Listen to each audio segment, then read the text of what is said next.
I'd like to welcome y'all to the LK Sport Podcast. On this episode, me and my dog GMoney here, we'll talk about the women's NCAA championship game that just went on.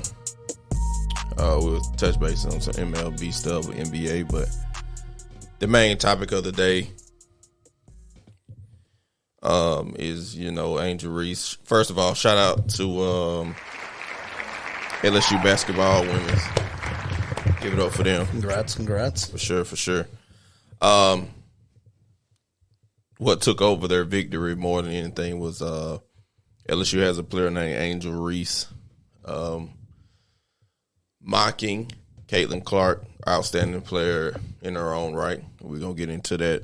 Doing a You Can't See Me. John Cena, that's the first person I ever seen do it. I don't know about anybody else. Yeah, but I think that's where it came from. Okay, for sure. I think, I don't know anybody else that did it either.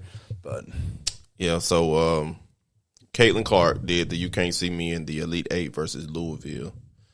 And it caught people's attention. She dropped that night. Can you pull it? What did she drop that night? She had, against Louisville, she had 41, 10, and 12. The first triple-double, first 40-point triple-double in NCAA tournament history. And you can't see me if you do that. Men or women either. Exactly. So let's talk about Caitlin Clark real quick. She was a 5-star recruit. She chose to go to Iowa. I'm pretty sure she could have went to any school in America. She was the number 2 guard, if I'm not mistaken. We read in that class 2 years ago. Yeah, 4th overall, number 2 guard. Yeah, and she loved Iowa. She's an Iowa kid. She always had dreams of playing Iowa basketball. 9 times out of 10 when she leave next year, because she's coming back next year, which is a bright star for Iowa basketball. She's gonna go 9 times out of 10. She's going number 1 next year. Yeah, she's the best women's basketball player I've ever seen. Yes. So if you watch First Take, Stephen A. said probably can go down as the greatest to ever do it if she stays healthy and shoot from where she shoot from and continue her legacy and the kid can play. Somebody called her, obviously with the UConn reference, they called her Steph, but they also, as far as women players, called her a combination of Sue Bird and Diana Taurasi, which is like, they got a podcast now. Diana Taurasi is obviously is arguably the GOAT already. Right, she's the one right. a lot of people consider the GOAT. So to be compared to her at all, but then throw in that she's also Sue Bird, is pretty impressive. Let me turn your mic up real quick. There we go. All right, here we go. Cool. All right. But let's go to the game first. Let's break down the game. One is 102-85. 100 points in the women's. They set a record for the most points in a game in the tournament with 102. Iowa scored 85. Any normal night, women's basketball, you score 85 points. High percentage chance you're going to win that game. Sure. LSU played their best basketball on the greatest day in women basketball that you're supposed to. Everything went well. You had Jasmine Carson. She's from Powder Spring, Georgia, went to McEachern High School. Amazing game. Caught fire in the first half. I think she ended the game with 22 or so points. Yeah, 22 points here in 22 minutes. You can't write that up. She got recruited to shoot 3. That's what her job was to do when she came to this team when Kill Monkey recruited her. She's a graduate student, so I'm pretty sure she's moving to the next level and doing better things and continue her basketball career. Then you had Flage, Savannah, Georgia, representing the 4. She ran all around the court. She does everything for that team. She guards, she rebounds, she assists, she put some buckets up there for her. Big Williams in the middle, man. LaDonzia. She's originally recruited by South Carolina. She played South Carolina her first 2 years. So that should tell you a little something that she had some dog in her for Staley to try to go get her. She didn't like her role there, the transfer portal.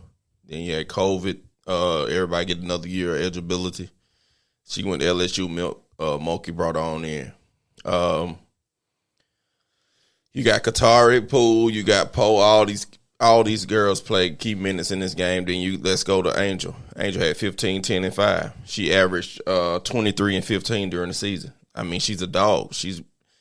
I'm gonna go to the whole hood rat thing and all that. I'm from the hood, from the ghetto. I'm gonna have my own monologue about that. But she played. I mean, she got in foul trouble in the first half. The refs did call a lot of fouls in that first half of this game, which, threw some things for a loop here. I mean, Angel went out with 2.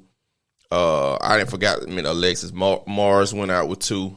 On Iowa side, you had, and I just practiced this, is Monica Zazano. They're big in the middle. She had foul trouble in the first half. Even Caitlin got in foul trouble with offensive fouls. They was in her skin. She had a couple push-outs there. Some people say if you're an Iowa fan, you say no. If you're an LSU fan, you say yes. Or if you're a fan of neither, still that third foul I thought was a little. I mean, Pope, she sold it. Little touchy for that in that kind of game and stuff like that. But I don't. Yeah, I mean that's. Yeah, but I mean, they call it sometimes, so I guess it is what it is. So let's stop there. I get okay. This where is the fine line when it comes to referees.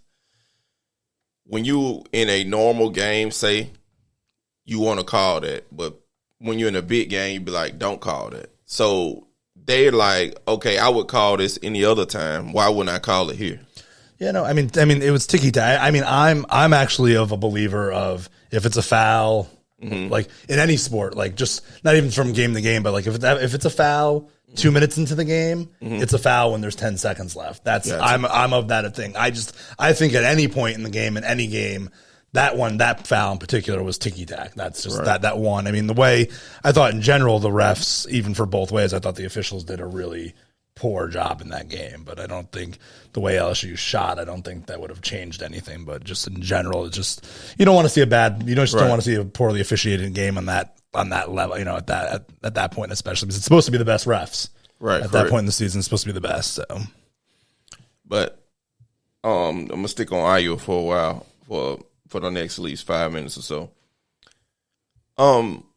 Iowa has a good basketball team. Coach Blunder has a well-known history. She's been there, 23 years now. She coaches very well. I mean, everybody's not going to be Gino. Everybody's not going to be Pat. Everybody's not going to be Mulkey. And I can't who's the 4th greatest women's coach right now, but I can't think of her name. I had it wrote down, but the coach from Stanford probably. I don't know her name either, but the Stanford coach is pretty. Well, they won it year before last, right? 21. Yeah, and then they've always been. Yeah, they were kind of like that. It was them in Tennessee before it was UConn in Tennessee, and now the Baylors or whatever where it's gone now. So, but they have, like I said, they have a great team. Even when Zazano went out, you had O'Grady and Stokey pick up those minutes in the middle. They did well. They picked up a couple of fouls. They had some putbacks. I mean, you're doing fine. LSU just shot the ball extremely well. I mean, everything went down, and some things you can't guard. Like you can't be up. I mean, it's the biggest game of the year. You can't be up. You can be upset that you lost, but this is one of these games. I don't think LSU was losing, like you said. The shots they were making, it was destined. Like it was wrote. It's wrote in the book already, and. You got it seemed that way, yeah. You got Caitlin coming back. You got Gabby Marshall coming back. You got Kate Martin coming back. You got, like I said, O'Grady and Stokey coming back. And then you had a great recruiting class in Ava Heaton, Callie Levin, and Taylor. All these are top guards in your area. And me and Greg was talking about a little bit off air. Lisa Boulder has a type. She like the best kids in her area, which is Iowa, Wisconsin, Oregon, and majority of them white. I mean, she's not gonna have Angel Reese's on her team and Fly Jays and Jasmines. They don't live in Iowa. Most of them in Wisconsin and in that area. And I mean, can you use a dog or two on your team? I think so. I mean, to each their own. I mean, she had success this far. I mean, who knows? Maybe it's being on the biggest stage. You might have some kids be like, I want to go to Iowa and play for Miss Boulder. You never know. Seeing Caitlin Clark doing what she's doing. So I mean, Gino got people to come to Connecticut. So I mean, come on now, Connecticut. Come on. And stores. I mean, Connecticut is.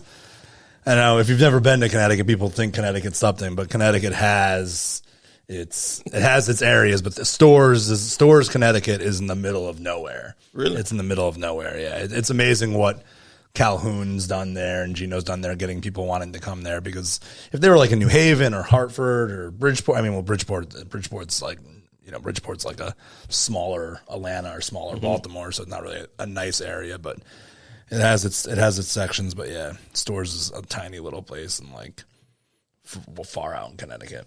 Got you. But yeah, man, don't feel down. Back to LSU. Like I said, they had the #1 recruiting class this year. They got some young dogs coming in, and Michaela Williams, Del Rosario, and I think Velez. They got, like I said, they got the #1 recruiting class. So you got Jasmine going out, Williams going out, and you're replacing them with Michaela and all these 5-star recruits.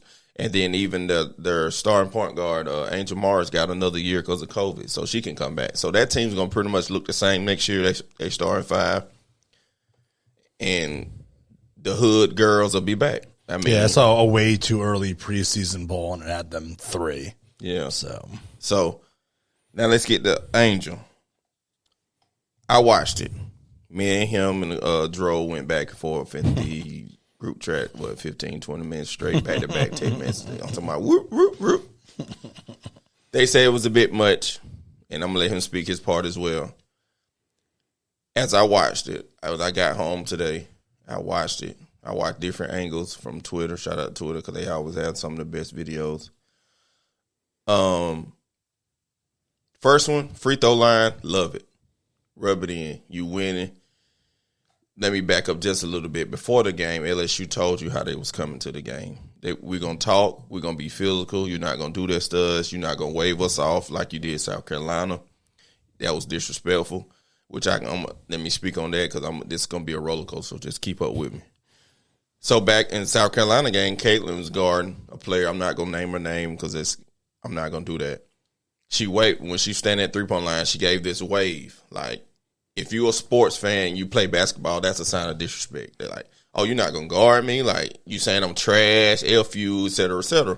So LSU girls took it personal, like, oh, that's how you treating us? Like, they took it to another level. Is it racism or racist, or it can go from color and all this? I don't know. Who knows? We can go either way. But she gave it a wave off. They felt like, damn, that's how you treat the SEC. So they find something to pick on, kind of like Jordan used to do and Kobe used to do. They find something to get hot about. It was like, oh, that's how you feel? Y'all. And then the media was hyping up Caitlin. Caitlin, 40 points a game. Caitlin, the new star of women basketball, and they took it personal. It was like, you think you're going to do that to us? It's not happening. So they came into the game with attitude like, we're going to show you, we're going to beat y'all, et cetera, et cetera. Fast forward to the game. LSU get to a hot start. Caitlin get off to a hot start. Pretty good. Then Jasmine caught fire. The game got separated there. Free throw line, Angel Reese. Say she's ghetto, say she's hood, say she's standing up for every black girl in America. Where I'm from, Angel Reese is the girls that play for us. So when I see those from my perspective, it's normal to me. Like, if you going to talk that shit, we're going to rub it in your face. That's just how we in our area raised. Any country towns in Georgia, Alabama, Mississippi, every hood in America, if you've been around, pickup ball is the same way. If you talk, if you lose, you getting it. Like, if you're going to talk that trash, you getting it. So I rewind it again. At the end of the game, clock running down. Angel literally walked past half court where Caitlin, so she can get in her view again, and done it. Yeah, immature. I'm going to call you out when you're wrong. And I'm right. I'm with you when you're right. But you was wrong a little bit in that one. Because you already rubbed it in. You was winning at the free throw line. You talked your shit. You walked across half court over towards Iowa's bench. Like, am I upset with Angel? No, because I feel like once you get in those moments, your emotions are high. It's just so much going, because I've been in them situations, rivalry games. You want to rub it in. You just want to, but she's 20 years old. She's still a kid. She's still somebody's daughter, niece. and people out there calling her all type of names, and that's why I draw the line. Okay, was she wrong to a certain extent? I wouldn't say it was classless. I say it was immature because maybe she didn't know any better. Maybe somebody didn't tell her, hey, no, won't. I'm not blaming Kim Mulkey. I'm not blaming Angel's parents. I'm not blaming anything. I think she was in the moment. She was excited. This is the person she been all year. She wanted to try to be this example for other kids that's like her, that's, like she said, hood, ghetto, or come from a certain background, and she got carried away. So in my mind, it's all will go away eventually, just like we'll move on to the next thing.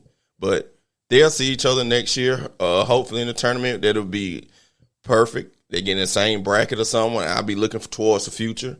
I mean, but at the end of the day, the first one, I love it. The second one, immature a little bit.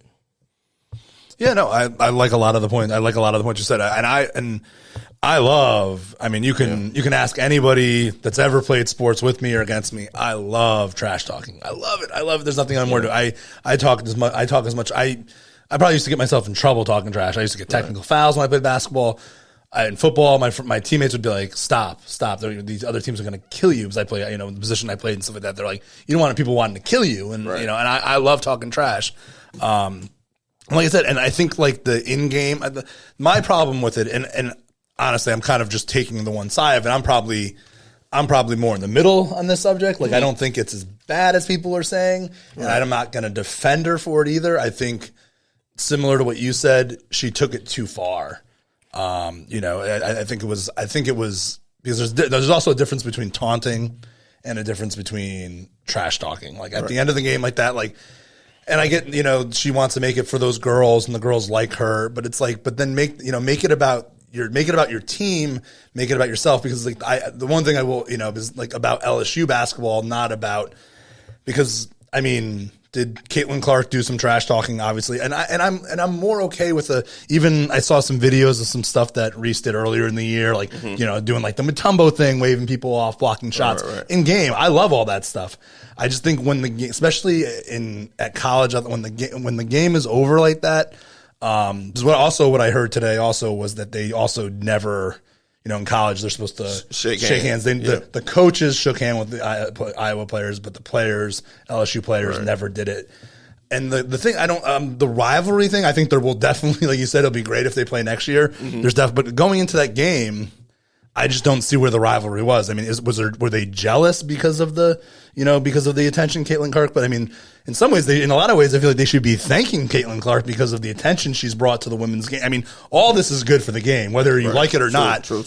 No publicity is bad publicity, like they say. Like, so it's great. I mean, the women's game is improving, and first of all, that's the thing, which is great. The game is getting better. I can watch more women's basketball now than I ever could in the past. True. But like, I just think there's like with fouls, like when you foul somebody, you have, there's a regular foul, there's a common foul, there's flagrant fouls, there's flagrant two. I just think the taunting and the trash talking just goes, even like after the game, he wanted to do the thing, but like the way she kind of like fouled her, like you said, and like did that, I didn't like that. And then, that's just where I stand with it. I just think she went too far with it. And let me speak on that a little bit more. Now, big ups to Caitlin. She took it very well. I'm going to get my hands for her. She did very well. She said she's seen it. She paid it no mind. But I think Caitlin knows when it comes to trash talking, if you lose, you got to get it back. And I think also she knows she didn't want it with none of them girls over there if it got serious. Well, there's something to be said for that, too. Something I wrote down, too, that I didn't mention there is if Clark didn't have a problem, then why should anybody else have a problem? To you. Why the whole world in a roar about a girl that doesn't care? It's 2023. That's what happens. Like, I think it makes it worse, too. And I know we touched on a little bit before with the Iowa, like the black and white of it. And I'm sure there are people that don't like it because of that. But I think also it's a bigger deal of who Reese did it to. And not even just because Caitlin Clark's white, because she's that player. If that was, if that was Maya Moore from UConn 10 years ago, it might have gotten the same reaction. I think it's more. I think a lot of the reaction in the world is because who she did it to, too. And the girls as well. Yeah. So that plays for sure. Yeah, if it was men, the NBA, they'd be like, oh yeah, we love this. Let's get it going. But again, it is college though too. So that's where I kind of get like a little bit like they're not. Although the NIL deals, they make money and stuff like that. You know what I mean? But like it's. But instead, no matter what, though, I think overall it's good for the women's game for sure. It's so many things it's so many things we haven't touched on. We can go on the technical foul that Caitlin by throwing the ball. They say it was too much, but if you look at it, I don't think a ref was in the area. She was frustrated. Yeah, I mean, but this conversation was more about like whether that was wrong, what Reese did, and what Caitlin did, and stuff like that. And again, I don't even, and not even to try to defend Clark, but like I think the thing she did in that Louisville game, she was like. It was so quick, and she was walking towards her bench. It wasn't even towards the Louisville players. They was crossing each other like there was time. But I mean, it was literally. I saw somebody break down the video. But this has been Angel all year, like she said. She's been doing this shit literally all year long. But I said, I guess, and I know people. I was talking to one of my buddies about this day, and he actually kind of likes it at the end of the game. I like it more. I like kind of the idea of the trash talking in game. Right. Doing that, and when the game's over. The respect of the competitor, you know what I mean, that kind of thing, and you give the other team their due, you shake hands, like you know what I mean, especially at the amateur level, you know what I mean, like the pros, like whatever, do what you want to do, like I don't, but I mean, not that you can't be disrespectful then too, but but I mean, they don't. I seen somebody one of my people on Facebook said, let me find out LSU Iowa made the world divide in it even more. But, I mean, if we're going to be honest, LSU is different than Iowa. You got different cultures. They got a video going around, LSU dancing to Boots, and Iowa's dancing to High School Musical. It's different. And then once these teams play each other and LSU being the bad and bougie that they are, it's going to rub them wrong. And then if they quote unquote so nice, they not gonna be with it. So it's just two different worlds, and they collided at the most televised game in women's basketball, and everybody got an opinion. For sure. I mean, although I feel like it's funny, the music. I'm sure the music is a big thing, but without going into depth, I bet there's a lot more similarities in that locker room than they probably think there are with those players and stuff. Yeah. But the music, from those areas, I'm sure the music's a little bit of a different thing, but I mean, it's fine. I mean, it happened. I loved it though. I ain't gonna lie, I loved it.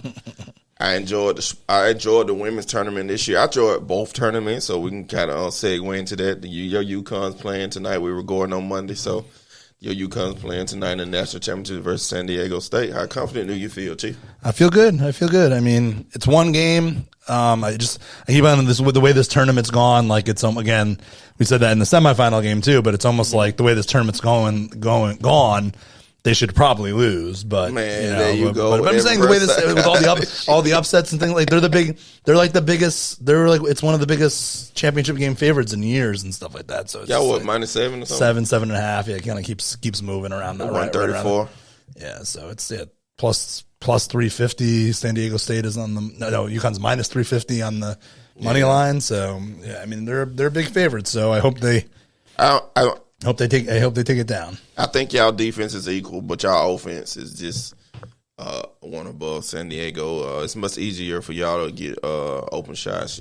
Y'all offense is more fluid than San Diego. San Diego can get bogged down in one dribbler. I mean, me personally, I think y'all cut the Nets down tonight, and this will be number what for y'all? 5. And 5 since '99 too. So yeah. So I mean. And then you got, I like Sanogo, Hawkins. What's the point name again? I can't think right now. Hawkins. Hawkins. Newton. Newton, yeah. Yep. So I give y'all a great chance. I'm rooting for y'all tonight. In all honesty, I think y'all was one of the favorites to win it anyway if any other team made it. But y'all just the most complete team in this tourney. And I'm happy for you, Chief. Thank you. Hopefully, I can continue to be happy. Yeah. Hopefully, I'm not breaking anything, throwing anything. I'm gonna be tuned in, man. I'm gonna have me some whiskey, and I'm gonna sit back and stick it out. I might be sleepy at work tomorrow, but I'm gonna stick it out because it's start time on 9:20, right? Yeah, that's what they're saying. Tip off around coverage at 8:30 and 9:20. I mean, I know it's crazy. The older we get, I mean, that used to be like not a problem. Now too, right. Getting older, I'm like, man, 9:20.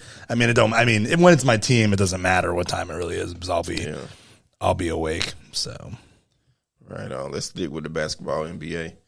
I know we touched on it on the last part a little bit, but Lakers are coming. Looks like it. And the Mavericks are diving. Yeah, it's over.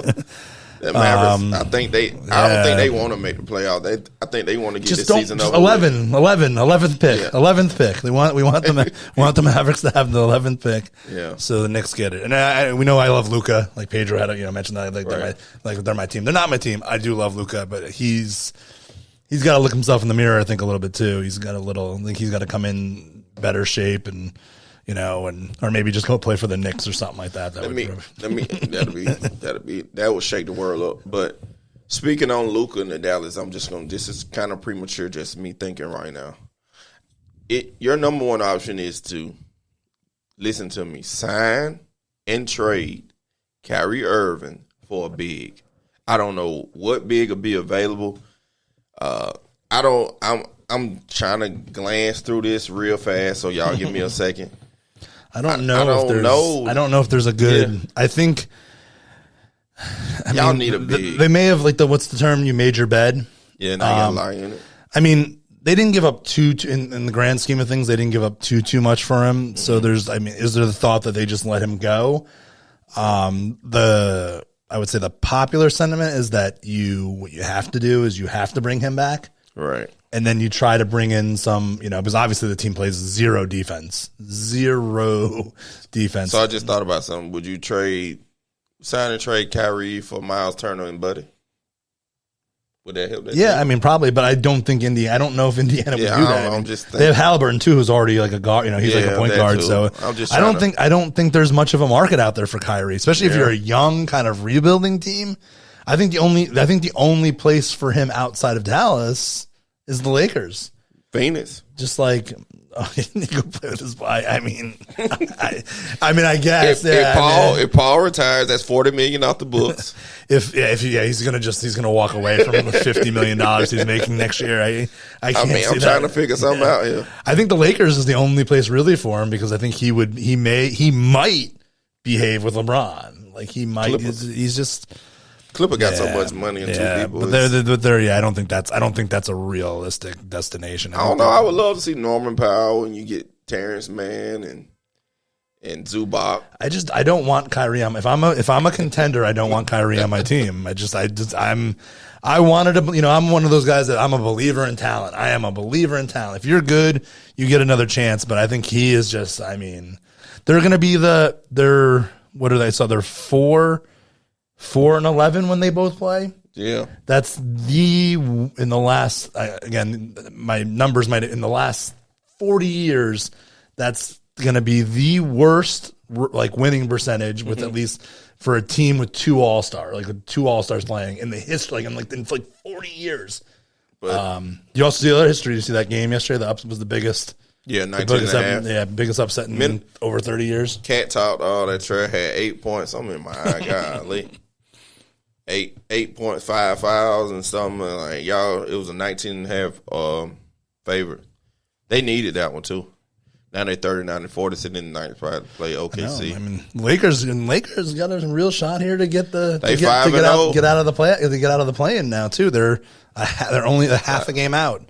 Between the 5 seed.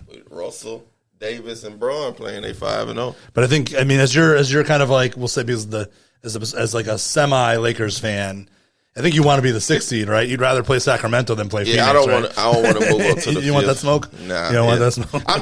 Then if we're rolling, I don't know. I think Lakers can win a 7-game series against any team if they're healthy. And Anthony Davis giving you at least 25 and 12 or something, and then Braun ain't even got to give you 30 no more. He can give you 20 and 10 and just stuff. What he did yesterday, would he have 18, 11, and 10, something like that? That can be. I've talked about that for LeBron for years. Eventually he could just essentially be just almost like a true point guard on a team as he gets older because he's just that. Because I said it's hard for me because I've always been. and since you guys have known me too, you probably haven't seen it as much too, because I've always hated the Lakers. I've always hated I know a lot of y'all. Rest in peace. I did not like Kobe. I always liked Shaq, but I never was a Kobe guy. Just going back, I always kind of been like a Lakers hater, but I was always a big LeBron guy. Always a big LeBron guy. He was, with the Knicks being bad for so years, I kind of just always rooted for LeBron's team. And then he went to Miami, which obviously being a Knicks fan, I didn't love, but I still rooted for him.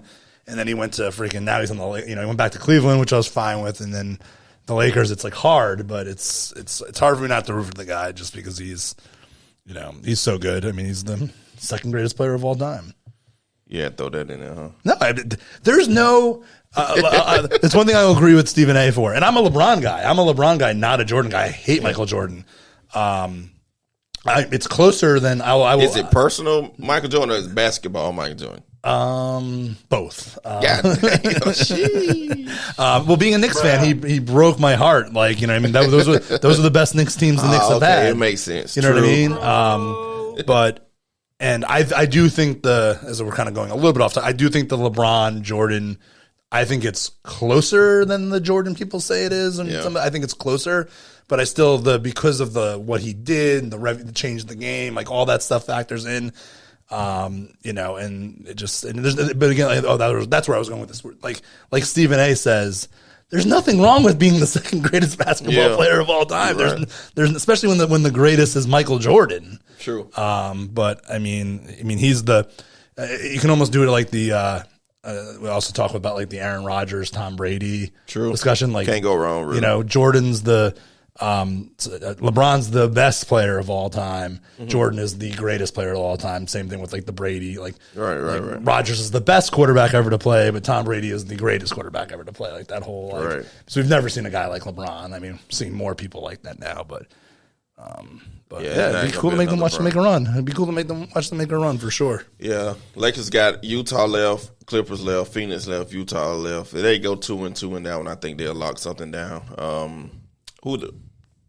They're fighting Golden State for that 6th spot. Golden State has I'm putting it up too. Freaking internet, right? Golden State has only 3 games left. OKC at Sacramento at Portland, so they can very easily win 2 of the next 3 there. I mean, the good thing is most of these teams are playing for something, so there's not going to be a lot of. I mean, Denver's really the only one that is really in the kind of position to really be able to rest people. Locked in too at the 2. Memphis, that's a scary team we can talk about next week when the playoffs start. They're gonna be scary to play next year. Next week playoffs and years to come actually. So Dallas is pretty much done. I'm looking at their schedule. They don't really have a chance with the other teams in front of them. Minnesota maybe can drop out. They have. Dallas might have a shot because, like you said, OKC has to play the Lakers. They have to play Golden State, so there's maybe a chance. I mean, I'd have to look at who Dallas is playing as well, too. But Minnesota got Brooklyn, San Antonio, New Orleans. They can very easily win 2 out of 3 out of that one. Yeah, they should win the San Antonio game, of course, for sure. So, but Brooklyn is also they're up 2 games now, so they probably have that locked in. They were kind of trying to make sure they held on to that 6th seed, which looks like they're going to do now. I mean, they'll match up with Philly, right? Yes. And I hate to say it, but it's going to be rough beating Embiid. Yeah, they're not going to beat them. Oh, you going to go ahead and put it Lock it up. Lock it up. I want to get him with you. Oh, you want to get locked in. Locked in. Just like I'm about to lock in the fact that the Knicks and Cavs will go 7 games and Donovan Mitchell will score 55 in Game 7 and send the Knicks home probably. OKC got a rough one. Yeah, I like you. I like what you're saying, but they got Golden State, Utah, Memphis. Yeah, I mean, maybe Memphis is not playing for anything in that last game. They probably will be resting actually, but those are all. I said almost everybody has to play for something, so it's going to be. Yeah. It's going to be interesting. It's going to come down to. It's really going to come down to the wire. That's why it's hard. It's I don't even want to make any real predictions yet because until we see what it is. NBA playoffs begins. This is the last week of the regular season, so NBA playoffs starts April 11th through the 14th. The play-in games. So that'll be next Tuesday. Yeah, a week from tomorrow. Yep. So we'll come back to next Monday pod recording. We'll pretty much be set and ready to go. Yeah, we could make picks by then for sure. Yeah, we'll make some picks, have some fun like we always do with MLB. Speaking of MLB, how'd your team do this weekend? Good opening. They, took 2 out of 3 from the Giants. Had some, we don't have a lot of our pitching right now, so it was nice to see some of these. I mean, Clark Schmidt didn't pitch great, but they brought up this guy Prillo, his name is. I think I might be saying it right. He's a Dominican guy who looked actually really good in spring training. But again, you never know. But major league debut yesterday, 5 innings, like a couple hits, bunch of strikeouts, no runs. So it's nice to see, considering 60% of we thought our rotation is going to be out for some time. So right, it's early, but I'll take it. Yeah, Braves took 2 out of 3. We went to bed Sunday evening. Schuster, one of our rookies, he didn't trust his stuff. He had 4 base on balls. He's a rookie. He probably was a little intimidated by the moment. He didn't want to make a mistake, so he tried to make him chase after someone instead of trusting your stuff. And we went down 4-1 in that game. We couldn't, and giving up 4 runs and scoring only 1 is, you can't win a damn baseball game scoring 1 point majority of the time. So we didn't get nobody across home plate. So team lost. We looking forward. We got St. Louis. We flying up to St. Louis today, which is where we actually start today. We play St. Louis tonight. So like I said, record these on Mondays. So we go to St. Louis 3-game set, then we fly back home this weekend for the Padres for our home opener on Friday night, on Thursday or Friday. I can't quite remember what kind of fan I am, but it's early. I know, only right? 159 games left, so Friday.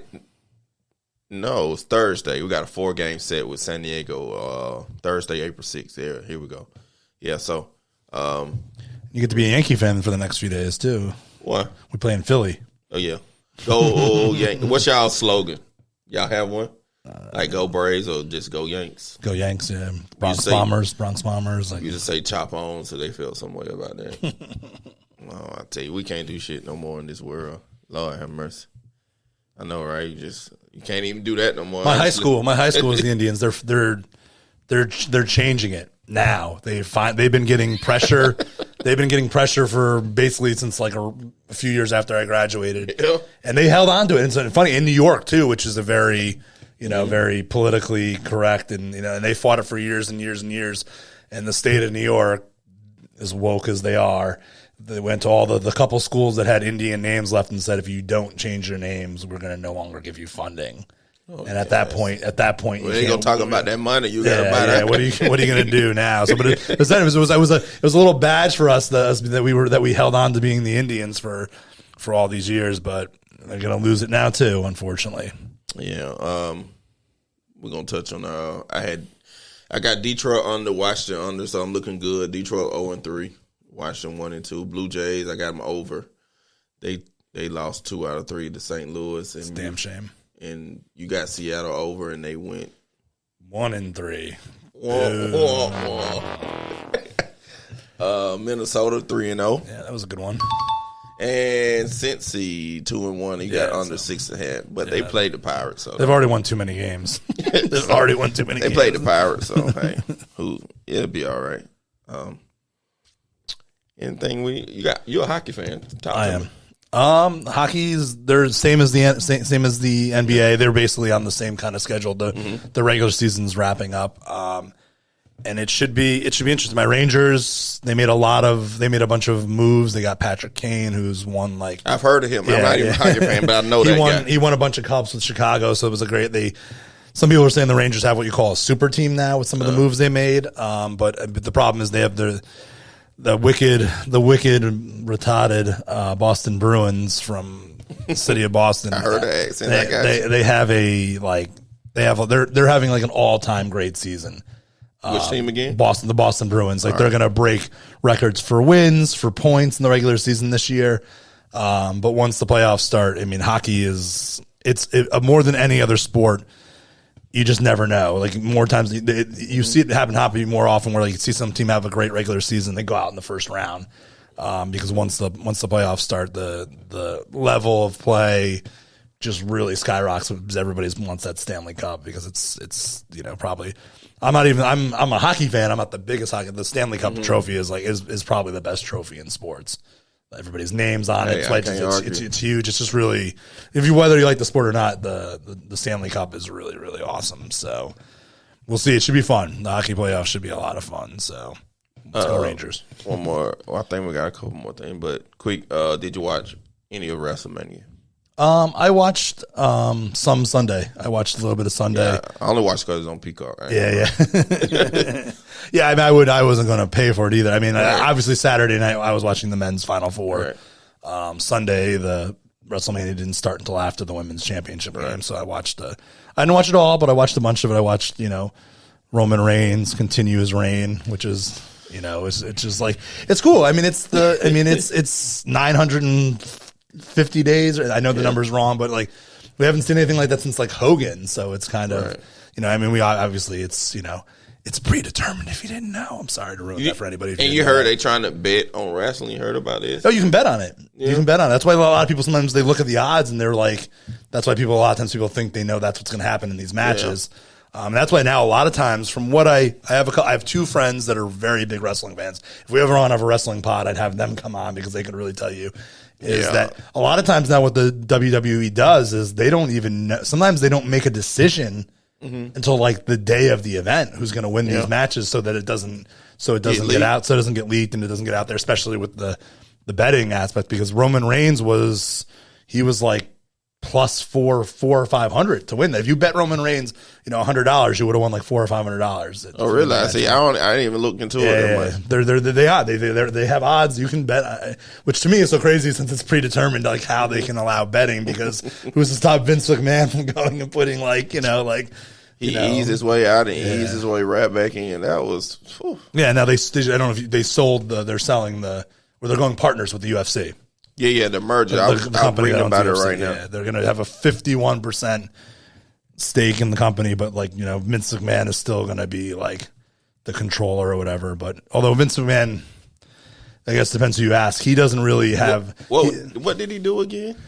He was, having affairs and paying women off, and that kind of inappropriate or being inappropriate, sexual harassment things, and paying people off, having affairs. He was doing a whole bunch of stuff like that a lot of rich dudes do, unfortunately. But it's very true. But it's you're not wrong. You're not lying. But that is said though, so he's still. Some people think that maybe that's why Roman Reigns is still the champion, because he's always been a Roman Reigns guy. Mm-hmm. Although supposedly Triple H is supposed to be the one that's kind of in charge of. Triple H been around a long time. Yeah, he's the one that's supposedly making these kind of decisions on the storylines and along with the writers and things like that. But and he's been that's why they said maybe this whole Rhodes things goes on for a while, because they said from what I've been told, again, these are all things I've been told from big wrestling fans, is that Triple H likes the long-term feuds. Like a lot of times in wrestling, you see these feuds, they happen for like a month or two. But how that was in the 90s when the Triple H's, the Stone Cold, the Rocks, Shawn Michaels. Exactly. That was such a great time for wrestling. Yeah, the Attitude Era. Yeah, that was the best. Oh my God. That was the best. Now they can't now they're not supposed to curse and it's really. It's funny with the way everything else is kind of stepped out. Wrestling's kind of brought it back a little bit, which is it's still. I mean, like I said, I don't follow it like I used to, but it's entertaining. That's what I was going to get to. It's like a soap opera for men, kind of like what it is. You know what I mean? It's kind of. I never thought of it that way. That's kind of what it is. I mean, you have to respect what they're doing. I know people the people that hate it talk about how it's fake and everything like that, but those guys are they're tearing up. You saw Shane McMahon, who's how rich is he? He comes out, he does these things, he jumps off the steel cage. He tore his quad yesterday. Oh, I didn't know. That's why in that match. Yeah, then he was supposed to have a match with the Miz, right, with Snoop Dogg out there. He tore his quad, so then Snoop Dogg stepped in and did his little thing. The people's elbow, did the people's elbow and stuff like that. Snoop Dogg is 1-0 at WrestleMania now. For sure. Another kid I want to talk about at WrestleMania was Austin Theory. He's from McDonough, Georgia, man. He was A-Town down. He fought John Cena. I think it was kind of the passing of the torch. Put him over, yeah. Yeah. They love him. He's supposed to be like the next guy. The McMahons and stuff, they're very high on him. So yeah. So we got a Georgia kid in there, man, Austin Theory. He got charisma, man. He got a little A-Town down thing he does. I love his finishing move. That was my first time even seeing it when I watched it. I was like, oh, that's pretty hard. Cody Rhodes is supposed to be from Atlanta. I mean, they say he's from Atlanta, so I mean, I love this fall. Dustin Rhodes dropped the elbow. Yeah. He need to come out the back to that theme music, but the American Dream, the American Nightmare now, not the American Dream. So yeah, then his brother too, Goldust, and he had his run. But yeah, I remember all those days I used to get excited about wrestling. Like I said, my kids into it now. So like I said, I put it on yesterday. Even the women's, Rhea Ripley and Ric Flair's daughter. Charlotte Flair. That's his daughter. Yeah, that was Saturday night. Yep. Yeah. So I watched all that. I was just sitting there like, okay, I see what they're trying to do here. I mean, I don't know how much we're gonna go. The women's wrestling now is like legit. It's another level now. It's it used to be. Even when we were like, the Attitude Era, it was about minus like Alita or a Chyna or maybe even Trish Stratus, who was pretty good in the ring. Like she came back to the full wrestling. It was more. It was, to be honest, in the '90s and before, it was more about like what they look like. Right. Now these women, they go to the wrestling school, they go through the things, and they put on some of the best matches. They really do. They put on some of the best matches. They are amazing. The stuff that these women do in the ring now, it's really it's really amazing. Yeah, man. Like I said, then you had the Rey Mysterio fighting his son. They had a whole little storyline. Kind of, it reminded me like passing the torch a lot of things, and then you had at the top again, like you said, Roman Reigns reigning. You know what I'm saying? With the Usos and acknowledge him, the Bloodline and God mode and all that stuff that they. Like you said, now that you think about it, men soap opera. You're right. Absolutely. And now I don't know if you saw, you probably didn't see it. I saw a little bit of it. It's pretty cool. They're doing these, and a guy like Roman Reigns is really good in it. They're doing press conferences now. Yeah. Afterwards now, and they kind of like half in character, half like real, and it's really, they're good. I think they stole that from one of the other wrestling programs, but it's pretty good.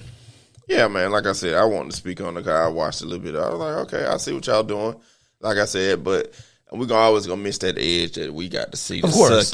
I can't, with all the other stuff on TV and sports, it's hard to, I'll almost always watch the Royal Rumble and I'll watch Wrestlemania. Those are like the two. Yeah, those are the two events, the two pay-per-views, whatever you want to call it. But I mean, there's one every month now. There's every month there's a pay-per-view now. Yeah. Without my kid, they'll be talking about it, and I ask them questions about it. I look up on my phone like, y'all hear, it's for the kids. But. As you keep doing it, you get more interested. Like, oh, who got the championship? I'll be asking my kid, who got the belt now? And they be like, oh. I'll be like, oh, yeah, okay, cool.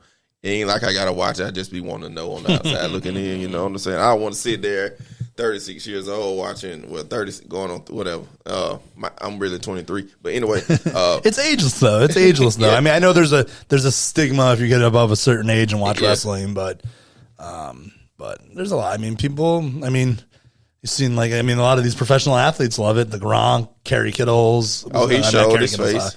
George Kittles. Yeah, he got involved in one of the matches. Yeah. He clotheslined the Miz. I wonder how Kyle Shanahan felt about that. Like, look at this. Yeah, in season like that. Yeah, I don't know if we've seen through this. Shaq's been there before. I mean, it's fun for him, guys. Yeah. It's something they I actually kind of expected Gronk to go more into it than he did. So, but I hope not. Well, I mean, Gronk can be entertaining, but I don't know. He's perfect as a wrestler. It takes time to be a wrestler. Like, to get your character, you got to be mentally ready to get in. Wrestling is hard. You got to get in character every single day. You got to put your body up, and night in, night out, city to city, flying every single night. Oh, it's a huge toll. I mean, they're on the road like 300 days a year or something crazy like that. Then go home. If you got kids, be daddy, be be husband, and wife for the women, and mothers when you get home. And you got to turn that switch off. Then you got to go to work, get into character. You think about it, that shit is hard. No, I mean, as I said, because they're obviously they're acting. They're like they're putting on a character, and in the physical toll. These guys break bones, they tear muscles, they do all that kind of stuff. That's why it's impressive when you watch some of these guys who don't Pat McAfee. Have you seen him in the ring? He's amazing in the ring. The guy, he's amazing. I would have never expected he was that good in the ring. He clearly did some kind of training. He did some kind of training for the stuff he does. Yeah. You're supposed to though. You're supposed to learn how to fall, and So it's safety for you really and for you and the other guy. Yeah, you really can die. I mean, it's happening. It really, it's happening. Rest in peace, Eddie Guerrero, Owen Hart. I seen both of those.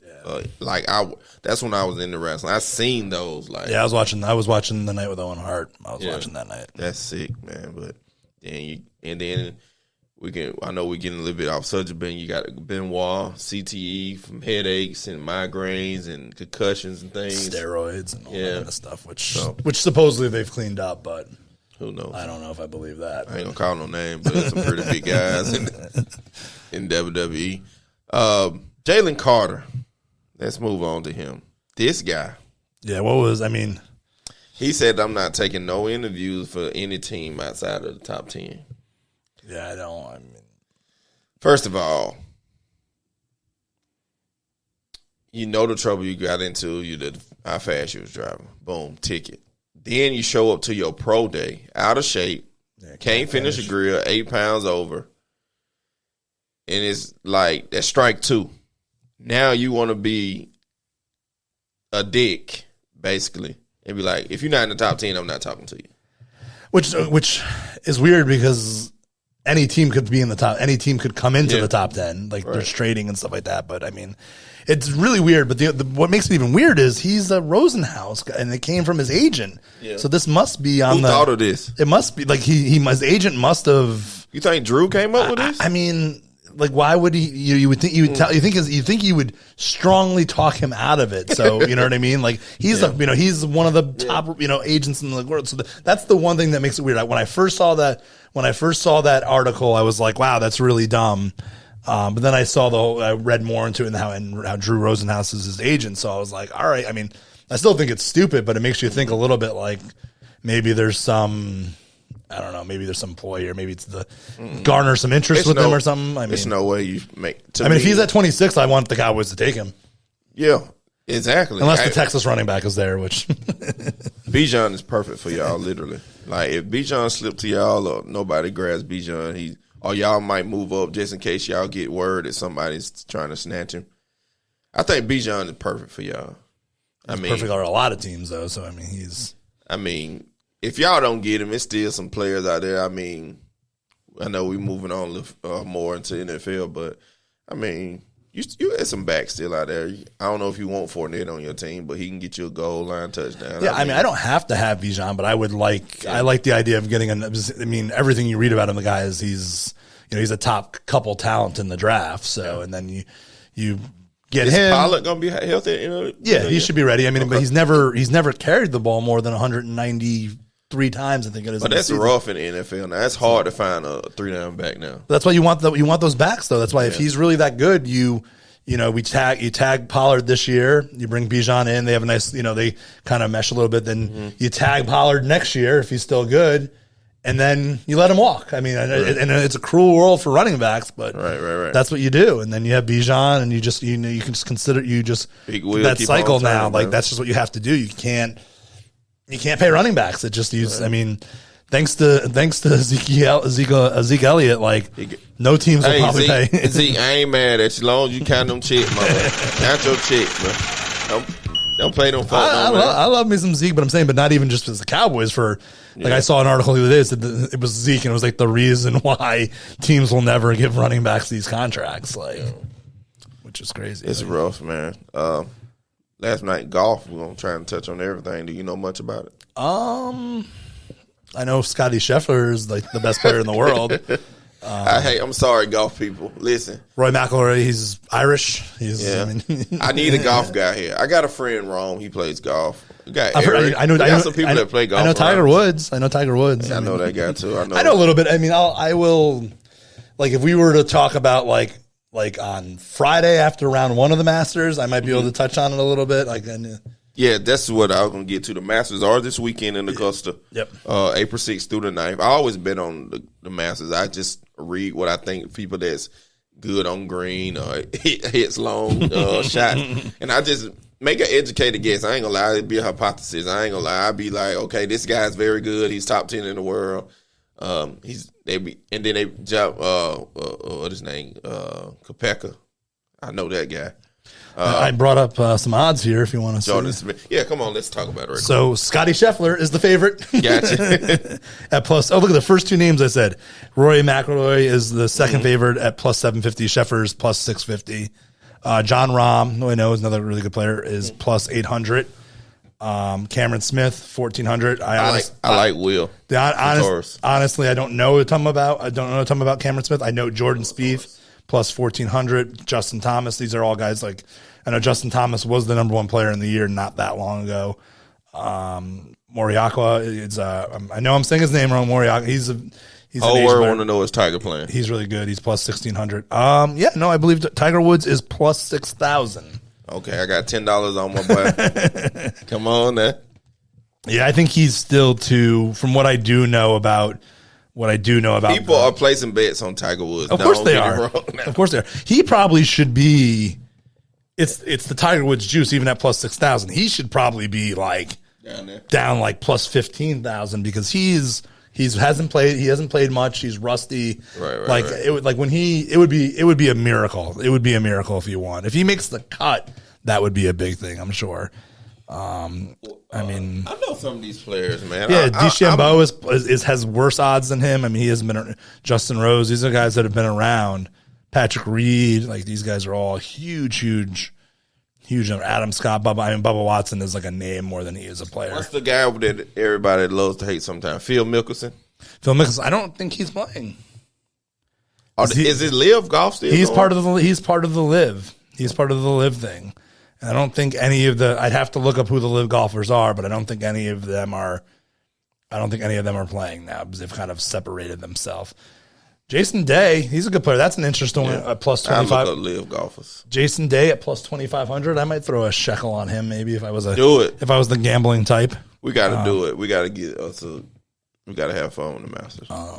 We got to pick like 3 players. We got to do this. For being a degenerate, I'm not much of a bettor. All right. Sports bettor. We got to do something just to have fun here. But live golf players, let's see. You got Phil Mickelson, Koepka. I just talked about him. You got Richard Bland and these guys up here, Laurie Cantor, Sergio Garcia. DeChambeau. But I didn't see Sergio Garcia's name either, so. Charles Howard, Dustin Johnson. Okay, yeah, that's right. He does. Martin Kamer. I know he should be on there. I've betted on him before. Brooks Koepka, Kim. The Koepka brothers, both of them, Chase and Brooks in here. I didn't even know he had a brother that played. That's how much I know. I know a little bit more than I think, huh? Graham McDowell, heard of him. Mark Leishman, Phil, Kevin Na. I seen him on there. Kevin Na? I don't know. He's plus 15,000, I think. Go down there. Yep, there he is, plus 15,000. Yep. Yeah. Lewis Utherson. I think he was up a little more, like near the 7,000-8,000. VJ's still playing. Wow. Thomas Peters, Patrick Reed. I think Hendrick Stenson, Brandon Steele. Oh, this is Cameron Smith. Oh my God, I'm betting Cameron Smith. What is I guarantee he's near the top. Anything near the top? Yes, I like Cameron Smith. Yeah, plus 14. I told you. Yeah, that boy that can play. Hey, that motherfucker can shoot, boy. Well, the problem is I think with some of these live guys, as much with the riff is because they have. If you've won so much, you know what I mean. You have like exceptions. Oh, Bubba. Yeah, you have exceptions that can that allow you to still play. So even if you're technically not playing a full PGA Tour, you still qualify for that. Bubba Watson logo is pretty cool. It's like a goat with a beard. Yeah, I couldn't tell you the last time that guy won a golf tournament, but yeah. Oh, this guy's black. Hair of honor. You don't see too many. It is weird. I'm curious. There he is. Yeah, Mickelson is plus 20,000. Okay, what $10 to bring you 2,000? So the live guys they in there. They are playing. So I heard they was working on a television deal with. Let me make sure I don't want to be a liar. So they're gonna start showing theirs in America, television. Well, on cable, I shouldn't say America because people were still watching it. Start showing the internet. Live golf on TV here. Oh, really? CW station on Saturdays and Sundays. Interesting. Yeah, so CW will get a boost. I think it was a positive for them. CW some people right now probably like, what the hell is CW? They can take what they get. CW. I mean, I think people know the CW. Think so? The old WB, the old, you know what I mean? They had the frog. I've done. I just, I worked on a CW show, so it's like I know that's where freaking Smallville was on. Although supposedly the show I was on got canceled because supposedly they're trying to go in a more serious direction. Isn't like All American on that too, or something like that? Yeah. I've heard they're trying to go because they're very teeny, kind of like teeny bopper kind of. Right. A lot of shows like the Nanny, the Diaries. I think it'll be positive. I think they're trying to go a little bit more serious. So, word, man, it was a great episode, man. We touched base on a lot of things here. We did. Got it in. We didn't get too heated with the Clark. Nah, I had calmed down from earlier because I get hot sometimes. Like, y'all gonna catch me one day on here. I'm gonna be fucking smoke coming out my ears. It'll be good. It's good for the. It's good for the. It's good for the brand. It's good for the brand. For sure, man. Having us screaming at each other and stuff like that. That'd be fun. Yeah, that day's gonna come. As long as we don't get one thing here, we're gonna have fun, but as long as we don't get disrespectful. I mean, it's heated debate as I always wanted. I mean, I like to hear other people's opinion as well. So, like I said, as long as you keep it respectful, we're going to leave that at the positive. I always keep things respectful, man. End of the day, I hope that, like I said, Caitlin and Angel, maybe they end up playing ball together one day. You never know. They might end up the same WNBA team or. Because, right now, WNBA, they got a couple star-studded teams in Las Vegas and New York. Liberty, baby. Yeah, they got some squads in WNBA. Brianna Stewart, who actually she's in that conversation for a GOAT also, but another UConn. So. Can't see us. They going to get past this just like that. We having fun with it. It's in the news right now. Next week, NBA playoffs. This will be a thing of a past. So UConn. Yeah, man, UConn. So so hopefully when this is up and rolling, man, UConn be national champions now, and I'm excited for you. Like I said, I'm gonna sit back, man. We're gonna text throughout the game, and I'm excited for you, bro. I really am, man. Any of our teams make it to the championship. I know we talk plenty trash to each other, but end of the day, it's all fun and love. You know what I'm saying? Maybe except for the Cowboys, right? I know you guys all be hating on I don't hate the Cow. You never see me hurt just like I F the Cowgirls. I never said it. So, but I always have fun with all sports though. But but like I said, for the positivity for this episode, always be respectful to people. There's nothing wrong with being competitive. There's nothing wrong with trash talking while you're on the field, court, the green, whatever you want to call, whatever sport you into. Just have fun with it, like I said, and be respectful. And end of the game, they didn't shake hands, but I'm pretty sure they got a message across like, we respect y'all. And you heard in the post game interviews they was talking a lot about Caitlin, so Caitlin has a lot of respect in that LSU locker room for sure. I hope so. Yeah, I hope so. Yeah, I think she does, but I mean she's she's a huge reason why the popularity. She's right. Her and then Reese and stuff, they help them a lot. All right, man. That's going to be it for this episode of the LK Sport Podcast. Always be humble, live humble, stay humble, and I'm thankful and I'm grateful for you tuning in to the LK Sport Podcast.